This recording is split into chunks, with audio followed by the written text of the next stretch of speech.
अस्सलामुअलैकुम dear students. उम्मीद करता हूँ आप सब खैरियत से होंगे।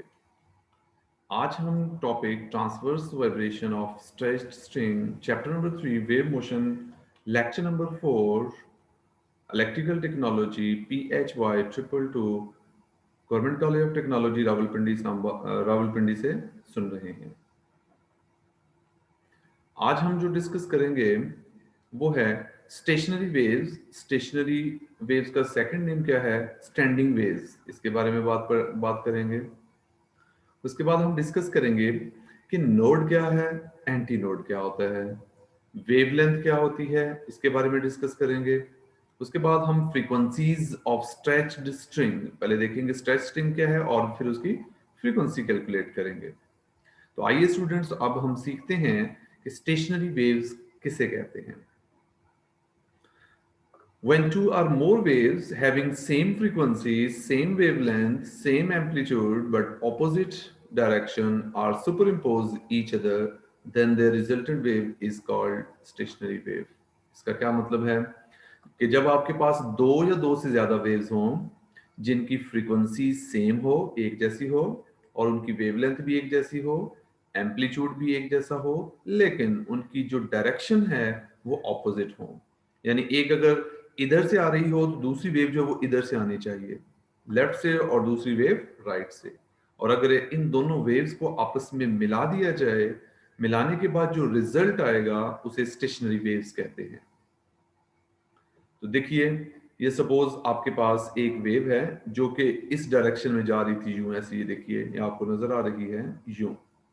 और दूसरी जो वेव है वो इस डायरेक्शन में आ रही है, ये देखिए, ये ये दोनों आपस में ऑपोजिट है, यानी एक इधर आ रही है, एक उधर से इधर आ रही है। तो ये दोनों आपस में जब मिलने के बाद इनका जो रिजल्ट आएगा, इस रिजल्ट को स्टेशनरी वेव कहते हैं।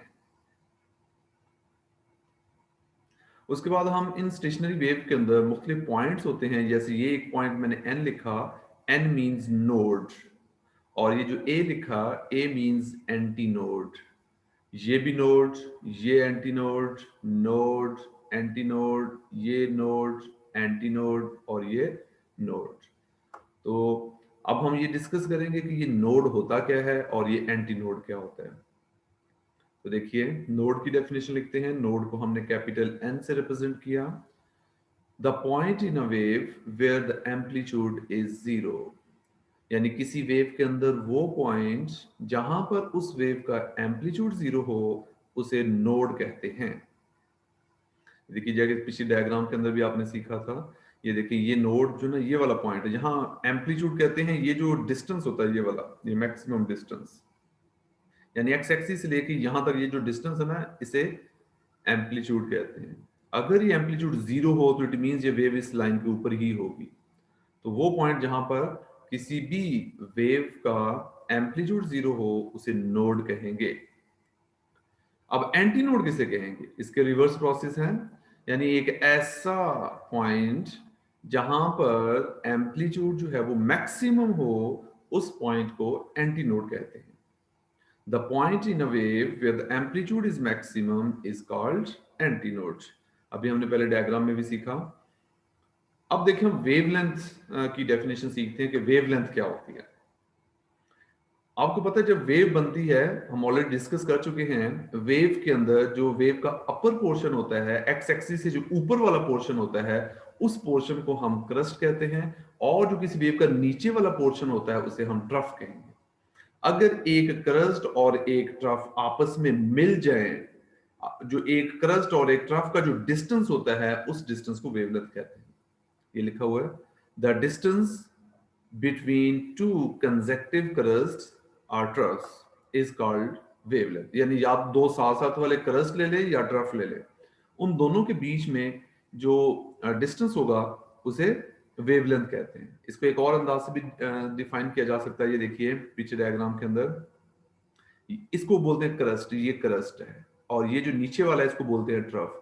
तो एक क्रस्ट मिलाएं और एक ट्रफ मिलाएं, तो यहां से लेकर यहां तक ये जो डिस्टेंस होगा, इस डिस्टेंस को हम वेवलेंथ कहेंगे। तो ये देखिए, यही डेफिनेशन मैंने यहां लिखी हुई थी। अब हम बात करेंगे स्ट्रेच्ड स्ट्रिंग की। अब हमने किसी भी स्ट्रेच्ड स्ट्रिंग के अंदर स्टेशनरी वेव्स जनरेट करवानी है और फिर हमने उनकी फ्रीक्वेंसीज भी कैलकुलेट करनी है। तो देखिए स्टूडेंट, स्ट्रेच्ड स्ट्रिंग क्या होती है? स्ट्रेच स्ट्रिंग होती है एक ऐसी स्ट्रिंग जिसे दोनों तरफ से खींच के बांध दिया जाए, कस के बांध दिया जाए और ढीली ना हो, उसे बोलते हैं स्ट्रेच्ड स्ट्रिंग। अब उस स्ट्रेच स्ट्रिंग के अंदर हमने क्या करना है? हमने वेव जनरेट करनी है। तो ये देखते हैं अभी, सपोज हमारे पास ये एक एक एक ना वो स्ट्रिंग थी, रस्सी थी। इस रस्सी को मैंने दोनों तरफ से खींच के बांध दिया था, तो इस रस्सी को हम स्ट्रेच्ड स्ट्रिंग कहेंगे। सपोज हमने कर लिया कि इस स्ट्रिंग की जो लेंथ है वो कैपिटल एल है, ठीक है। अब हम ये देखिए, ये मैं लिखा, consider a string of length L, it is stretched between two ends and the speed of wave in a string is v। Suppose हमारे पास यानी एक रस्सी है जिसकी लंबाई l है, उसको दोनों तरफ से आपने कस के बांध दिया हुआ है, और इसके अंदर जो वेव ट्रेवल करेगी, जो वेव बनेगी इस स्ट्रिंग के अंदर, उस वेव की जो स्पीड होगी, सपोज वो हमने v ले लिया, वो हम आगे यूज करेंगे इसको। अच्छा जी, अब हमने क्या करना है? अब हम इस रस्सी को जब कस के बांध देते हैं, तो अब हम इस स्ट्रिंग को प्लग करेंगे। प्लग का मतलब होता है कि इसके ऊपर कोई फोर्स लगाना। अब ये देखें, ये स्ट्रिंग थी, इस स्ट्रिंग के बिल्कुल सेंटर पे जाके ना, बिल्कुल दरमियान में आपने इसको प्लग करना। प्लग का मतलब यहां से खींच के, थोड़ा सा खींच के छोड़ दें। उसके बाद आप देखेंगे ये जो स्ट्रेच्ड स्ट्रिंग थी, इसके अंदर एक लूप बनेगा इस तरह का, यानी यहां और फिर यहां से यहां। तो ये जो लूप बनता है ना, इसको हम फर्स्ट मोड कह देते हैं या फर्स्ट लूप कहेंगे। अब हमने इस लूप की जो फ्रीक्वेंसी है उसको कैलकुलेट करना है। तो देखिए, ये जो मैंने सारा कुछ जो है ना उसको एक्सप्लेन भी कर दिया हुआ है। देखते हैं कि when the string is plucked at the middle point, जब हम किसी भी रस्सी को दरमियानी पॉइंट से प्लग करेंगे, उसके अंदर कौन दो वेव्स जनरेट होंगी। Two waves will start from that point, यानी इस जिस पॉइंट से हमने इसको प्लग किया, इस पॉइंट से दो वेव्स बनना शुरू हो जाएंगी। और जब ये दोनों वेव्स इस पॉइंट पे बन जाएंगी, तो ये बनने के बाद ये एंड्स की तरफ मूव करना शुरू कर देंगे and move towards the ends in opposite direction, और ऑपोजिट डायरेक्शन में मूव करेंगे ये। They are reflected back at the ends and superimpose to form a stationary wave. जब यहां से दो वेव्स जनरेट होंगी, एक इधर जाएगी तो दूसरी इधर जाएगी, दोनों ऑपोजिट डायरेक्शन है। जब ऑपोजिट डायरेक्शन में है तो ये एक इसके साथ लग के यहां से वापस आ जाएगी, और यहां से दूसरी लाके जो है यहां से वापस आ जाएगी।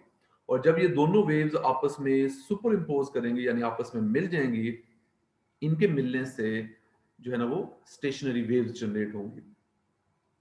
अब हम देखते हैं कि इस मोड की जो फ्रीक्वेंसी है वो कैसे कैलकुलेट कर सकते हैं। तो मैंने हेडिंग बनाई, फ्रीक्वेंसी ऑफ फर्स्ट मोड। अब देखिए, फ्रीक्वेंसी ऑफ फर्स्ट मोड जो है उसको कैलकुलेट कर लेते हैं। तो ये हेडिंग बना ली, फ्रीक्वेंसी ऑफ फर्स्ट मोड।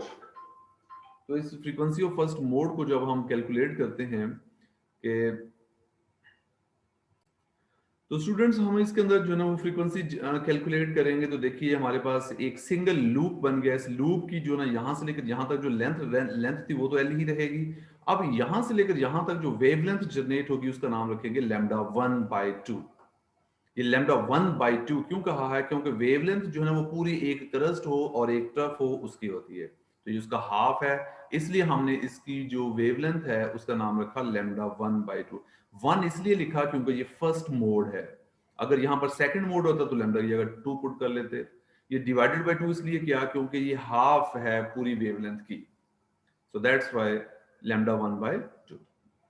अब ये देखिए वही डायग्राम, इस डायग्राम से क्या मैं ये बात लिख सकता हूं कि ये जितनी लेंथ है, ये लेंथ इक्वल हो जाएगी लैम्डा 1/2 के, क्योंकि यहां से लेके यहां तक जो डिस्टेंस है वो लैम्डा 1/2 भी है, और जो ओरिजिनल लेंथ है वो एल है। तो L is equal to lambda 1/2। तो यहां से अगर मैं लैम्डा 1 की वैल्यू निकालूं, इस 2 को उधर ले जाते हैं, तो देखिए lambda 1 is equal to 2l। Suppose this is your equation number 1। उसके बाद हम जानते हैं कि, हम क्या जानते हैं? हम ये जानते हैं कि v is equal to F lambda. ये रिलेशन है स्पीड, फ्रीक्वेंसी और वेवलेंथ के बीच में, जो हम ऑलरेडी पढ़ चुके हैं। अब यहां से हमने फ्रीक्वेंसी कैलकुलेट करनी है, तो इट मींस हमने f1 जो है ये कैलकुलेट करना है। तो यहां से f1 कैलकुलेट करने के लिए इस लैम्डा 1 को v के नीचे ले जाएं, तो क्या बन जाएगा? f1 is equal to v divided by lambda 1। अब हमें लैम्डा 1 की वैल्यू चाहिए, वो हमने इस इक्वेशन नंबर 1 में निकाल के रखी हुई है। तो इस लैम्डा 1 की वैल्यू यहां पुट कर दें। So f1 is equal to v divided by 2l। This is called frequency of first mode या first loop.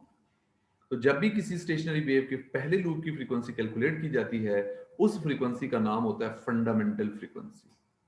So this is called fundamental frequency of first loop.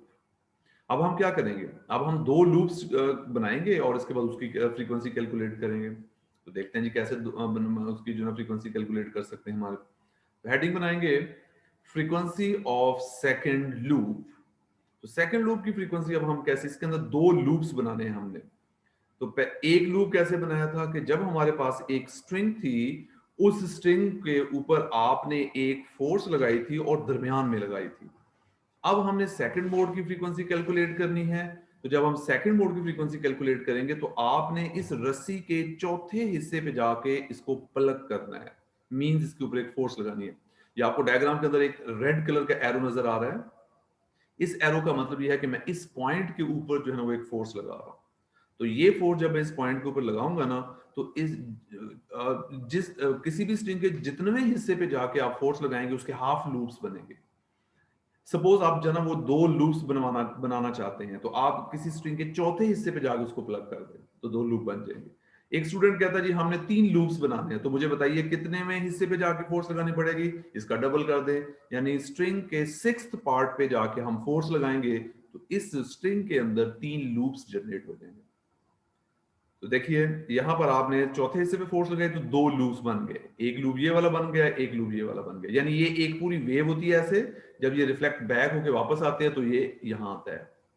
तो ये दो लूप्स बन गए। तो लेंथ तो इसकी एल ही थी, अब हम इसकी कैलकुलेशन कर लेते हैं। यानी टोटल लेंथ जो है ना वो किसकी इक्वल हो जाएगी, λ2/2। अब मुझे बताइए यहाँ λ2 मैंने क्यों लिखा, इसलिए लिखा क्योंकि ये हम सेकंड लूप की फ्रीक्वेंसी कैलकुलेट कर रहे हैं। तो मैंने यहां तक जो ना ये डिस्टेंस है λ2/2 और ये जो डिस्टेंस है ये भी λ2/2। तो अब हम इन दोनों को जो ना वो टोटल कैलकुलेट करेंगे तो क्या आ जाएगा कि L is equal to λ2/2 plus λ2/2। इन दोनों का एलसीएम लिया, जब एलसीएम लेंगे तो 2 एलसीएम आ जाएगा, तो λ2 प्लस λ2 2 λ2/2, तो 2 2 से कैंसिल होके सिर्फ λ2 बचेगा हमारे पास। उसी तरह से we know that v is equal to F lambda. यहां पर f के साथ और लैम्डा के साथ 2 2 लिखा। v क्यों नहीं हम चेंज कर रहे, v इसलिए नहीं चेंज कर रहे क्योंकि जो स्पीड है स्ट्रिंग के अंदर उस स्पीड की वैल्यू कांस्टेंट रहेगी। अब यहां पर आपने क्या कर देना, यहां से f2 की वैल्यू निकालेंगे, तो v डिवाइडेड बाय λ2, और λ2 की वैल्यू आपने l निकाल के रखी हुई है यहां पुट कर देंगे, तो ये हमारे पास ये सेकंड मोड की फ्रीक्वेंसी आ गई। अब हम क्या करेंगे, इस फ्रीक्वेंसी को 2 से मल्टीप्लाई भी कर दिया और 2 से डिवाइड भी कर दिया, तो क्या आ जाएगा देखिए, 2 को बाहर लिख दिया, v/2l ब्रैकेट में कर दिया, और ये जो v/2l है ये आपने इक्वेशन नंबर 1 में जो फंडामेंटल फ्रीक्वेंसी निकाली थी ये उसकी वैल्यू है। तो आप इसकी जगह जो है वो f1 लिख सकते हैं। तो देखिए f2 is equal to 2f1। इसका मतलब जो सेकंड लूप की फ्रीक्वेंसी है वो पहले लूप की फ्रीक्वेंसी से 2 गुना हो गई है। अब हम तीसरे लूप की फाइंड कर लेते हैं। अब तीसरे लूप की फाइंड करने की जरूरत नहीं, हम इधर से एक जनरल फार्मूला बना देंगे बिल्कुल इसी तरह से। सिमिलरली जो f3 आएगा ना, f3 तीसरे लूप की जो फ्रीक्वेंसी है वो पहले लूप की फ्रीक्वेंसी के 3 टाइम्स आ जाएगी, तो लिहाजा आपने 3 से मल्टीप्लाई कर देना है। यानी जो यहां आएगा उसको f1 के साथ मल्टीप्लाई करते जाएंगे। चलें एक और देखते हैं, अगर फोर्थ की मालूम करें तो क्या निकलेगी, f4 is equal to 4f1 up to so on. और आखिरी अगर fn की निकालनी हो तो n इंटू f1 आ जाएगी। इसका मतलब है जितने लूप्स बनाए जाएंगे, जितने लूप्स इंक्रीज करते जाएंगे, उसकी फंडामेंटल फ्रीक्वेंसी के साथ उसका इंटीग्रल मल्टीपल आता जाएगा। So thank you so much. उम्मीद करता हूँ आज का लेक्चर आपको पसंद आया होगा।